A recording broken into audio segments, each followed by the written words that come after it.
तो आज हम जिस किताब की बात करने वाले हैं वो कोई ऐसी वैसी किताब नहीं है। एक आध्यात्मिक क्लासिक है, परमहंस योगानंद की ऑटोबायोग्राफी ऑफ अ योगी। बिल्कुल। ये उन किताबों में से है जिसे आप सिर्फ पढ़ते नहीं हैं बल्कि महसूस करते हैं। हाँ, और इसके एक अध्याय में कहानी है जो जो सच में दिमाग घुमा देती है। सही कहा। और इसकी कहानियां सिर्फ चमत्कार दिखाने के लिए नहीं होती। अगर आप थोड़ा सा भी गहराई में उतरें तो हर घटना के पीछे एक गहरा दर्शन, एक गहरा सबक छुपा होता है। और आज हमारा मकसद भी वही है। हम एक अविश्वसनीय कहानी की परतों को खोलेंगे। जहां एक इंसान को मौत के बाद वापस जिंदा किया जाता है। सोचिए, और फिर हम उस इंसान के बारे में जानेंगे जिसके, कह सकते हैं, इशारे पर यह सब हुआ। गुरु लाहिड़ी महाशय। उनकी जिंदगी इस चमत्कार से भी ज्यादा हैरान करने वाली है। तो चलिए उस कहानी से शुरू करते हैं जो विश्वास, शक और हकीकत की सीमाओं को ही धुंधला कर देती है। अनानी हमें सीधे श्री युक्तेश्वर की एक क्लास में ले जाती है। वो अपने शिष्यों को बाइबल से लाजरस के पुनर्जीवन का किस्सा सुना रहे थे। एक सामान्य सी क्लास चल रही होगी। बिल्कुल। और फिर अचानक वो कहते हैं, ये सब सिर्फ पुरानी किताबों की बातें नहीं हैं। मैंने अपनी आंखों से ऐसा ही एक चमत्कार देखा है। मेरे गुरु लाहिड़ी महाशय ने मेरे एक दोस्त को मौत से वापस जिंदा कर दिया था। बस ये एक लाइन ही वहां का माहौल पूरी तरह बदल देती है। और कहानी में आगे जाने से पहले युक्तेश्वर एक बहुत जरूरी बात समझाते हैं। वो कहते हैं कि जब बाइबल में ईश्वर का पुत्र कहा जाता है तो उसका मतलब सिर्फ एक व्यक्ति से नहीं है। हाँ बिल्कुल, वो सार्वभौमिक चेतना की बात कर रहे हैं जो हर इंसान के अंदर सोई हुई है, जिसे पश्चिम में क्राइस्ट कॉन्शियसनेस कहते हैं और भारतीय दर्शन में कूटस्थ चैतन्य। ये समझना जरूरी है क्योंकि पूरी कहानी असल में इसी चेतना को जगाने के बारे में है। अच्छा पॉइंट है। तो युक्तेश्वर अपने सबसे प्यारे दोस्त राम के बारे में बताते हैं। राम बहुत बहुत शर्मीले थे।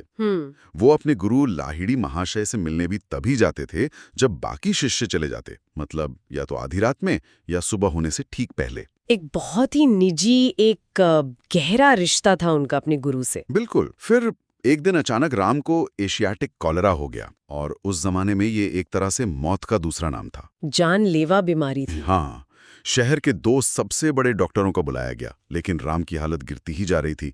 घबराकर युक्तेश्वर अपने गुरु लाहिड़ी महाशय के पास भागे। और यहाँ से विश्वास की असली परीक्षा शुरू होती है। कैसे? मतलब एक तरफ आंखों के सामने दोस्त मर रहा है और दूसरी तरफ गुरु का आश्वासन है। हाँ, क्योंकि गुरु ने युक्तेश्वर को देखकर बस मुस्कुराते हुए कहा, चिंता मत करो, डॉक्टर उसे देख रहे हैं, वो ठीक हो जाएगा। बस इतना ही। बस युक्तेश्वर को थोड़ी तसल्ली हुई, वो वापस आए, लेकिन यहाँ तो हालत और बिगड़ चुकी थी। वो फिर भागे भागे गुरु के पास गए। गुरु ने फिर वही शांत जवाब दिया, डॉक्टर कर्तव्यनिष्ठ लोग हैं, मुझे यकीन है राम ठीक हो जाएगा। ये बहुत दिलचस्प है। गुरु बार बार डॉक्टरों का जिक्र कर रहे हैं जबकि युक्तेश्वर मदद के लिए उनके पास आए हैं। हाँ, वो एक तरह से युक्तेश्वर के विश्वास को कुरेद रहे हैं, है ना? देख रहे हैं कि वो कितना गहरा है। और शायद वो विश्वास उतना गहरा नहीं था, क्योंकि जब युक्तेश्वर तीसरी बार दोस्त के पास लौटे तो डॉक्टरों ने हाथ खड़े कर दिए थे। राम ने अपने दोस्त को अपनी आखिरी सांसों में कहा, मास्टर के पास जाओ और कहना मैं चला गया, और ये कहकर राम की मृत्यु हो गई। मतलब गुरु का आश्वासन पूरी तरह गलत साबित हो गया। हाँ, एक शिष्य के तौर पर युक्तेश्वर के लिए कितना बड़ा धक्का रहा होगा। बहुत बड़ा। और यही इस कहानी का सबसे अहम मोड़ है। यहाँ सिर्फ दोस्त को मौत नहीं हुई, बल्कि गुरु के शब्दों पर टिके विश्वास की भी एक तरह से मौत होती दिख रही है। सही बात। अब सवाल ये नहीं था कि राम बचेगा या नहीं, सवाल गुरु की शक्ति और उनके वचन पर आ गया था। युक्तेश्वर का पूरा आध्यात्मिक संसार हिल गया था उस पल। वो पूरी तरह टूट चुके थे।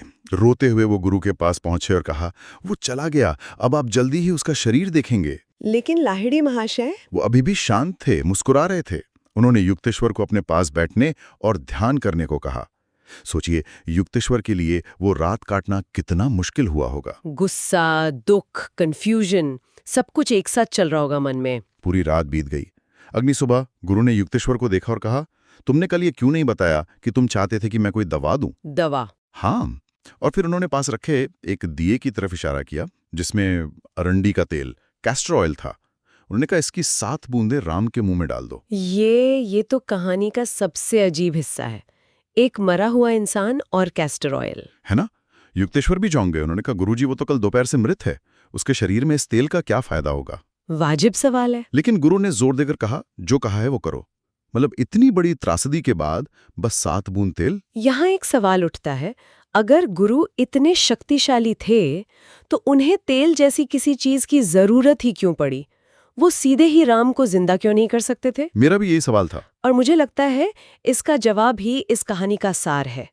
यहाँ तेल सिर्फ एक प्रतीक नहीं है, बल्कि एक मनोवैज्ञानिक सहारा है। मनोवैज्ञानिक सहारा मतलब? देखिए, जब युक्तेश्वर का विश्वास पूरी तरह टूट चुका है तो गुरु उसे एक भौतिक क्रिया से, एक ठोस चीज से जोड़ रहे हैं। अच्छा। ये दिखाता है कि आध्यात्मिक शक्ति को भी कभी-कभी काम करने के लिए हमारे भौतिक जगत के एक सहारे की जरूरत पड़ती है, चाहे वो कितना भी छोटा क्यों ना हो। असल शक्ति तेल में नहीं है, बल्कि उस आज्ञा पालन में है जो टूटे हुए विश्वास को फिर से जोड़ता है। बिल्कुल। गुरु एक तरह से कह रहे थे, अगर मुझ पर भरोसा नहीं कर पा रहे हो तो इस क्रिया पर करो। वाह, ये तो मैंने कभी ऐसे सोचा ही नहीं था। तो युक्तेश्वर वापस गए। हाँ, उन्होंने किसी तरह राम के जकड़े हुए शरीर का मुंह खोला और तेल की बूंदें डालनी शुरू की। 1, 2, 6 और जैसे ही 7वीं बूंद अंदर गई, क्या हुआ? राम के पूरे शरीर में जोर की कंपकपी हुई। उसने गहरी सांस ली और आंखें खोलकर उठ बैठा। अविश्वसनीय। और राम ने उठते ही कहा, मैंने लहरी महाशय को एक तेज रोशनी में देखा। उन्होंने मुझे डांटा और उठने का आदेश दिया। कमाल है। बाद में जब दोनों दोस्त गुरु के पास पहुंचे तो लाहिड़ी महाशय ने युक्तेश्वर को देखकर मजाक किया। मजाक? हाँ, उन्होंने कहा, युक्तेश्वर, अब से अपने साथ अरंडी के तेल की एक बोतल जरूर रखना। जब भी कोई शव देखो बस तेल पिला देना। मतलब इतनी गंभीर और चमत्कारी घटना के बाद ऐसा मजाक, ये उनके व्यक्तित्व के बारे में भी बहुत कुछ कहता है। कि वो किसी भारी भरकम संत की तरह नहीं थे। बिल्कुल नहीं। लेकिन फिर उन्होंने गंभीरता से युक्तेश्वर को समझाया और ये लाइनें, ये इस पूरी कहानी का निचोड़ हैं। क्या कहा उन्होंने? उन्होंने कहा, मैंने 2 बार कहा था कि राम ठीक हो जाएगा, पर तुम्हारा विश्वास पूरा नहीं था। तुम मेरे शब्दों को डॉक्टरों के भरोसे से तौल रहे थे। तुम्हारे इस आधे अधूरे विश्वास की वजह से मुझे ब्रह्मांड के नियम के अनुसार राम को मरने देना पड़ा। लेकिन चूंकि मैंने कह दिया था कि वो ठीक होगा, तो मेरे वचन को भी पूरा होना ही था, भले ही उसे मौत से ही क्यों न वापस लाना पड़े। ये चेतना और ऊर्जा के एक अलग ही स्तर की बात है कि शब्द और संकल्प में इतनी शक्ति हो सकती है कि वो जीवन और मृत्यु के चक्र में भी दखल दे सके। पर उसे काम करने के लिए विश्वास का एक शुद्ध माध्यम चाहिए। बिल्कुल। और यही बात एक बड़े सवाल की तरफ ले जाती है। आखिर कौन थे ये गुरु, लाहिड़ी महाशय? आप सोचते हैं कि ऐसा इंसान कोई हिमालय की गुफा में रहने वाला महान योगी होगा? ठीक यहीं पे ये कहानी सबसे बड़ा मोड़ लेती है। कैसे? लाहिड़ी महाशय कोई गुफा में रहने वाले योगी नहीं थे, और यही बात उन्हें 20वीं सदी के लिए इतना महत्वपूर्ण बनाती है। वो एक गृहस्थ थे, एक परिवार वाला इंसान, जो ब्रिटिश सरकार के मिलिट्री इंजीनियरिंग डिपार्टमेंट में एक अकाउंटेंट के तौर पर नौकरी करते थे। सोचिए जरा, एक सरकारी क्लर्क जिसके पास ब्रह्मांड को झुकाने की शक्ति हो। उनका पूरा नाम था श्यामा चरण लाहिड़ी। 30 सितंबर 1828 को बंगाल के एक ब्राह्मण परिवार में उनका जन्म हुआ। और किताब में उनके बचपन का एक बड़ा दिलचस्प किस्सा है। जब वो 3-4 साल के थे तो अक्सर घरवाले उन्हें ढूंढते हुए नदी किनारे पहुंचते, जहां वो गर्दन तक रेत में दबे एक योगी की तरह ध्यान में बैठे मिलते थे। तो वो बीज तो बचपन से ही मौजूद था। हाँ। उन्होंने कई भाषाएं सीखी, हिंदी, उर्दू, संस्कृत, बंगाली, फ्रेंच और अंग्रेजी। 1846 में उनकी शादी हुई, बच्चे हुए और वो अपनी नौकरी में बहुत अच्छे थे। उन्हें कई प्रमोशन भी मिले। एक आम जिम्मेदार पारिवारिक इंसान की जिंदगी। बिल्कुल। और ये बात बहुत बहुत ज्यादा महत्वपूर्ण है। उन्होंने ये साबित किया कि आध्यात्मिकता के लिए घर, परिवार या दुनिया छोड़ने की जरूरत नहीं है। वो सन्यासी नहीं थे। नहीं, उनका संदेश था कि सबसे ऊंची आध्यात्मिक अवस्था को एक ऑफिस में काम करते हुए और परिवार की जिम्मेदारियां निभाते हुए भी पाया जा सकता है। उन्होंने योग को गुफाओं से निकालकर आम इंसान के घर के आंगन तक पहुंचा दिया। और ये सब शुरू हुआ जब वो 33 साल के थे। उन्हें रानीखेत ट्रांसफर कर दिया गया। और वहीं पहाड़ों में उनकी मुलाकात अपने महान गुरु महावतार बाबा जी से हुई, जिन्होंने उन्हें क्रिया योग की दीक्षा दी। हाँ। और योगानंद लिखते हैं कि ये सिर्फ लाहिड़ी महाशय के लिए ही नहीं बल्कि पूरी मानवता के लिए एक ऐतिहासिक पल था। बिल्कुल।